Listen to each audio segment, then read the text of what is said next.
সকালবেলায় ঘুম থেকে উঠে বেরোচ্ছি জিমে যাওয়ার জন্য, আর ঠিক সেই সময় দেখি বাড়ির সামনে ইলিশ মাছ বিক্রি করতে নিয়ে এসেছে। মাছ আমার এমনিতে একটা প্রিয় খাবার, তার উপর আবার যদি ইলিশ হয় তাহলে তো কোনো কথাই নেই। তো বাবা বাইরে দাঁড়িয়ে ইলিশ মাছ কিনছে আর আমি চলে এলাম সোজা জিমে। আগের থেকে বোধহয় 1 কেজি ওজন কমেছে, আগে ছিল 67.5। যাই হোক, আজকে আছে আমার লেগ। এই একটা এক্সারসাইজকে সবাই ভয় পায়। প্রথমবার এটা করার পর যে কষ্টটা পেয়েছিলাম, 3 দিন আমি ভালো করে হাঁটতে পারিনি। তবে একটা জিনিস আমি লক্ষ্য করেছি, জিম করার পর শরীরে যে ব্যথাটা হয়, এই ব্যথাটা যতদিন কন্টিনিউ থাকে ঠিক ততদিনেই জিম করার এনার্জিটা খুব বেশি থাকে। ব্যথা কমে গেলে এনার্জিটা আমার একটু কিন্তু ডাউন হয়ে যায়। এদিকে 50 কেজি ওয়েট নিয়ে এটা তুলতে আমাদের ঘাম ঝরে যায়, আর আমাদের জিম ট্রেনার ম্যাক্সিমাম ওয়েট নেওয়ার পরেও আর একজনকে চাপিয়েছে। এটা কিন্তু মোটেও সহজ কাজ নয়।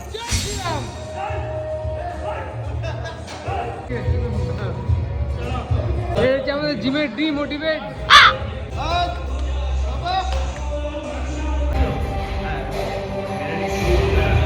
তারপর বাড়ি এসে ফ্রেশ হয়ে ভাত খেতে বসেছি, ঠিক সেই সময় ফোনে একটা মেসেজ এলো যে তোমার বাগানটা কেউ আবার জ্বালিয়ে দিয়েছে। তারপর বাইক নিয়ে সোজা এলাম বাগানে, আর যেটা দেখলাম মানে এটা আমি নিজেই বিশ্বাস করতে পারছি না। মনে হচ্ছিল যেন আমি 1 বছর পিছিয়ে গেছি। আগের বছরের পুরনো ঘটনাটা আমাকে মনে করিয়ে দিল। সমস্ত গাছ এবারও পুড়ে গেছে। বাঁচার চান্স খুবই কম, কিছু কিছু বাঁচবে, কিছু কিছু নষ্ট হয়ে যাবে। এরকম পুড়ে গেছে, সেগুলো হয়তো বাঁচবে। জল দিয়ে একটা ব্যবস্থা করতে হবে। সামনাসামনি কোথাও পাম্প চালাতে হবে, পাম্পে কিছু কিছু। হ্যাঁ, পাম্প ছাড়া হবে না। জল পাইপ পাইপ বলতে পাম্প দিতে হবে, যেটা তোর ইয়া থাকে, যেটা মেশিনে খেত পাওয়া হয়, সেরকম পাম্প দিতে হবে। খরা জল দিতে জল হবে। পুকুর থেকে অত বড় পাইপ পাও? পাইপ পেয়ে যাবে, শোল আছে জমি, যদি আসলে এই দিকে কোনো জল বাধা গেছে হবে। এই পুকুর আছে একটু দূরে, পুকুর থেকে অত পাইপ টানতে হবে অনেকটা। এখানে যে ইচ্ছাকৃতভাবে আগুনটা লাগানো হয়েছে সেটা আমি তোমাদের একটা প্রমাণ দেখাচ্ছি। এটা হচ্ছে ফাঁকা জমি, এখানে সেরকম কিছু নাই। আগুনটা আসে শুধু ভিতরে। এটা হচ্ছে ফাঁকা জমি, এখানে কোনো গাছ টাছ লাগানো নেই। যে গাছগুলো আছে সেগুলো বড় হয়ে গেছে। এটা হচ্ছে ফাঁকা জমি, পুরো কালো ছাই। এই যে সব কিছু পুরো এরিয়াটা পুড়ে গেছে, যত দূর চোখে যায়। কি বলবো আর।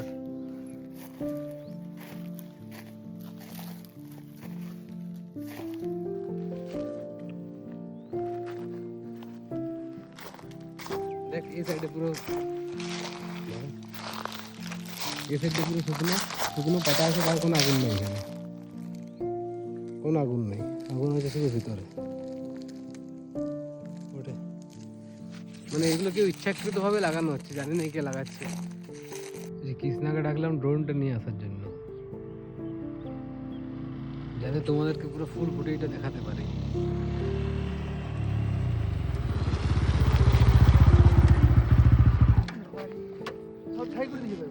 দেখ এদেরটাও জ্বলা নাই, মানে এটা ইচ্ছাকৃতভাবে কেউ লাগাচ্ছে আগুনটা।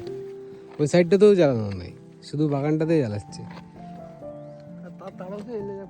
হয়তো তারা তো আগুন তো যাবে কি। তো তোমরা ড্রোন শটটা দেখো কি বিভৎসভাবে আগুনটা জ্বলেছে। আমি বুঝতে পারছি না কারা এগুলো বারবার করে। এটাতে তো মানুষের ক্ষতি হয়, পরিবেশেরও ক্ষতি হয়। প্রতি বছরে ফেব্রুয়ারি মার্চ মাসে এরকম চারিদিকে আগুন জ্বালিয়ে দেওয়া হয়। চারিদিকে শুকনো পাতা দেখলেই কি মানুষের আগুন জ্বালাতে ইচ্ছা করে? এইরকমও কি মানুষ হয়? চারিদিকটা সব ঠিক আছে, শুধু জ্বালানো হয়েছে আমাদের বাগানটা থেকে। তারপর আমার বন্ধুদের ফোন করতে তারাও ছুটে এলো, সাথে উজ্জ্বলদাও ছিল। সেও ভিডিও করেছে, সেও হয়তো পোস্ট করবে কয়েকদিনের মধ্যে।